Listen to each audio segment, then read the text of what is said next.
Tous doivent mieux comprendre à quoi s'attendre suite à un vote pour la séparation. Il était possible à l'époque de diviser le territoire québécois en fonction des droits de refus.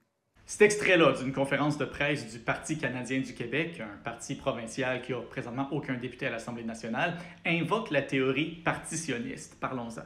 Première chose, la théorie partitionniste, c'est l'idée que si le Québec votait pour quitter la Fédération canadienne, le Canada pourrait diviser le territoire québécois et garder les parties du territoire où les gens avaient voté contre la séparation. Maintenant, chose certaine, advenant que le Québec décide de quitter la Fédération canadienne, il y aurait certainement des négociations à avoir entre le gouvernement du Québec et le gouvernement du Canada. La Cour suprême du Canada a déjà statué que ces négociations-là devraient avoir lieu et devraient se tenir de bonne foi, mais c'est impossible de savoir d'avance ce serait quoi le résultat de ces négociations-là. Mais il y a une chose qui est assez claire, c'est que le gouvernement fédéral n'a pas l'autorité constitutionnelle de unilatéralement changer les frontières du Québec. Ça, c'est un principe qui se trouve à l'article 3 de la British North America Act 1871, une des lois constitutionnelles canadiennes qui fait encore partie de la Constitution. L'article dit « Le Parlement du Canada peut, avec le consentement de la législature d'une province et aux conditions agréées par elle,